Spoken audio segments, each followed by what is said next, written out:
на обширных лугах. Национального парка Серенгети в Танзании утреннее. Солнце мягко расстилается над туманом, делая сцену еще более волшебной и умиротворяющей. Двигаясь сквозь редкие деревья и пышные зеленые кусты таба, молодой рейнджер по охране дикой природы отправляется в свой ежедневный патруль с сердцем, полным страсти и глубокой любви. К природе с самого детства он мечтал посвятить свою жизнь защите дикого мира, и теперь Национальный парк Серенгети стал местом, где эта мечта сбылась каждое утро. Перед тем, как отправиться в путь, он тщательно проверял свой внедорожник, убеждаясь, что у него достаточно воды, лекарств и запасного медицинского оборудования, чтобы отреагировать на любую чрезвычайную ситуацию по пути. Он часто останавливался, чтобы рассмотреть следы на земле, слушал крики птиц и чувствовал пульс земли и неба, узнавая о таинственной жизни существ, которые называли эту землю своим домом. Однажды утром в тишине рассвета таба внезапно заметил небольшое пятно крови на сухой траве.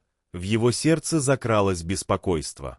Остановив машину, он тихо вышел на цыпочках, следуя по каплям крови, впитавшимся в сорняки, с тревогой размышляя о том, какое животное был ранен и нуждался в помощи. Пройдя небольшое расстояние, он увидел величественную фигуру льва-самца, лежащего неподвижно. Его золотистый мех был запятнан запекшейся кровью и запутался в острой колючей проволоке. Его сердце забилось от душераздирающего зрелища.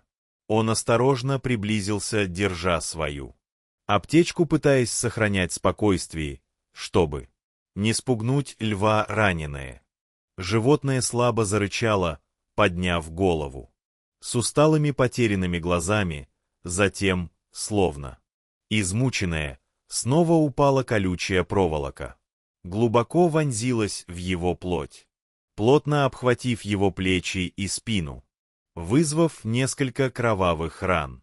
Травмы требовали умелого и терпеливого вмешательства. Встав на колени рядом со львом, таба сделал глубокий вдох, вытащив плоскогубцы из спины. Пот струился по его лбу, когда он начал резать острый металл, говоря успокаивающим голосом, чтобы успокоить льва. Напряженные моменты тянулись на звуки перерезаемого металла, сливающимся с тихими стонами раненого зверя. Наконец, последняя нить колючей проволоки упала. Не теряя времени, таба быстро обработал антисептиком и наложил временные повязки вокруг ран, чтобы предотвратить инфекцию. Несмотря на полученные травмы, лев, теперь свободный от жестокой хватки проволоки, тяжело дышал, его тело дрожало от усталости, но в его глазах было что-то новое: облегчение и благодарность.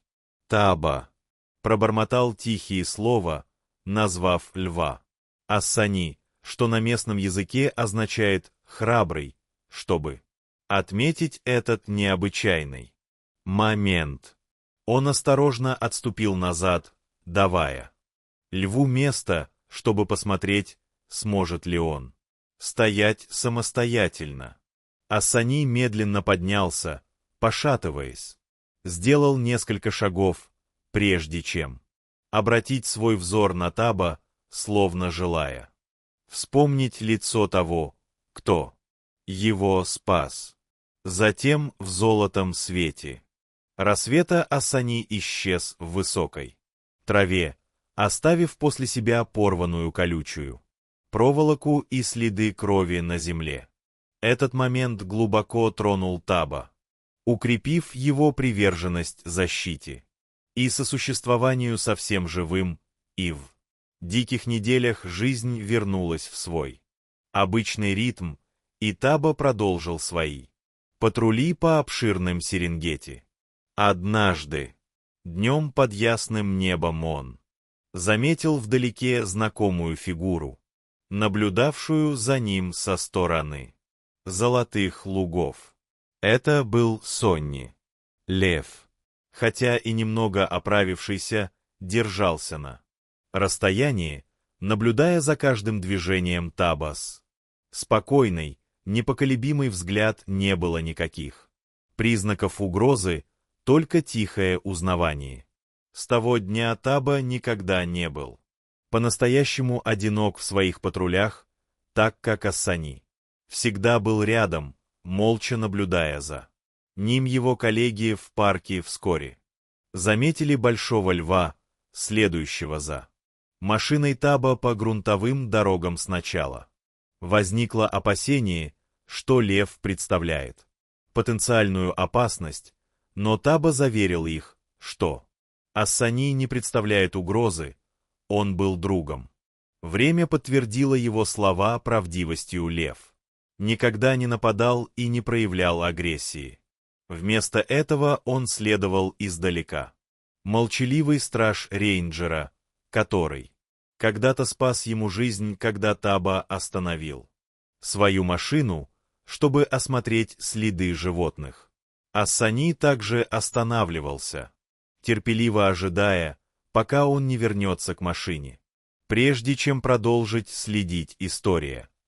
Их связи распространилась по парку, привлекая любопытных посетителей, жаждущих стать свидетелями этой необычайной дружбы между человеком и зверем. Однажды вечером, когда солнце садилось над горизонтом, Таба заметил сидящего на вершине скалистого холма и наблюдающего за ним. Было такое ощущение, будто лев ждал, чтобы убедиться, что он благополучно вернется домой. Это место было захватывающим. Два существа из разных миров, объединенные доверием и уважением, однако природа непредсказуема. Во время суровых сухой сезон стада слонов, находящихся в бедственном положении, буйствует в западной части парка, уничтожая деревья и инфраструктуру. Сильная засуха довела их до отчаяния. Их вспыльчивость, их поведение агрессивное. Администрация парка приказала немедленно эвакуировать туристов, разбивших лагерь рядом со слонами, и Таба был среди тех, кому было поручено обеспечить безопасность каждого, поскольку он быстро работал, чтобы увести туристов от опасности. Он оказался отделенным от своей команды, застрявшим на невысоком холме. Вокруг него были только горы и сломанные пни деревьев. Он со страхом понял, что разъяренные слоны приближаются к земле. Дрожал светодиод под их огромным весом. Их оглушительные крики заглушали все остальные звуки, и бежать было некуда. Страх охватил его как раз тогда. Громовой рев разнесся в воздухе, прорезая хаос. Таба знал, что рев Аани нападает, как стрела. Величественный лев бросился между Таба и слонами, обнажив свои клыки в неповиновении. Слоны, напуганные его свирепым присутствием, заколебались и снова зарычал, на этот раз громче, бросая вызов возвышающимся перед ним зверям. Самый большой слон повернулся к нему, трубя в ответ. Но Ассани не отступал, он маневрировал с ловкостью, уклоняясь от их мощных бивней. Каждое его движение было рассчитанным усилием, чтобы отвлечь их внимание. Это была его территория, и он был ее королем. Воспользовавшись возможностью, Таба бросился к более высокой точке обзора, подальше от пути слона.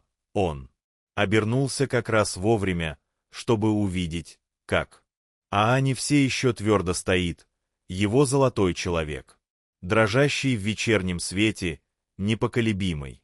Несмотря на опасность, стук рева, наполнил воздух симфонией дикой природы, которая наконец-то разнеслась по равнинам, словно поняв, что борьба не нужна. Слоны измотаны и насторожены. Бесстрашный лев повернулся и отступил, как только они ушли, а Ани рухнул. Тяжело дыша, Таба бросился к нему, положив дрожащую руку на своего человека. Шепча слова благодарности, его сердце переполнялось уважением к своему спутнику, этому невероятному зверю, который рисковал своей жизнью, чтобы защитить его.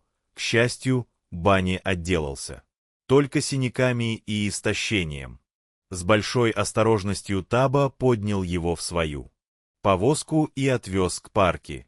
Ветеринарная станция новость о том, что лев спас рейнджера, быстро распространилась. Весь парк был поражен историей пораженной, глубиной преданности и мужества, проявленных диким животным Ассани. Выздоровел в последующие дни, хотя все еще был слаб, он всегда поворачивал голову в сторону Таба, когда приближался, как будто хотел заверить его, что их связь не разорвана, их дружба стала легендарной, разделяемой как посетителями, так и защитниками природы. Туристы стекались в парк, желая стать свидетелями необычных отношений между рейнджером и спасшим его львом. Когда Ассани наконец восстановил свои силы, он вернулся на свою территорию, но никогда по-настоящему не уходил в каждом патруле. Таба чувствовал его присутствие, наблюдая, защищая от теней воспоминаний об их общих битвах и победах, стало неотделимой частью его. Сидя ночью у костра, персонал парка часто говорил о Таба в путешествии, история, которая казалась почти мифической, когда наступал рассвет. Таба снова отправлялся в путь, зная, что где-то Ассани также наблюдает за ним. Шрамы на плечах Асана, остатки колючей проволоки, которая когда-то держала его в ловушке, теперь стали символы стойкости и благодарности, знаки, которые связывали их судьбы. Воедино сквозь сменяющиеся времена года, сквозь дождь и солнце, они продолжали встречаться, разделяя тихие глубокие моменты. Таба никогда не забудет тот день, когда он впервые прикоснулся к человеку-льву, момент, когда страх уступил место доверию, и хотя пустыня оставалась непредсказуемой, он двигался вперед с уверенностью, что он никогда не был по-настоящему одинок. Однажды вечером после очередного долгого дня он взглянул на горизонт и увидел Аани, сидящую на вершине своей обычной скалы, наблюдающую за ним, как всегда. Молчаливый страж бескрайних Серенгети. Их история — свидетельство мужества, доброты и нерушимой связи между человеком и природой будет рассказываться будущим поколениям. Если вы найдете эту историю интересной и трогательной, не забудьте поставить лайк, поделиться ею и подписаться на канал. Мы предоставим вам еще больше захватывающих и захватывающих историй. Увидимся в следующих видео.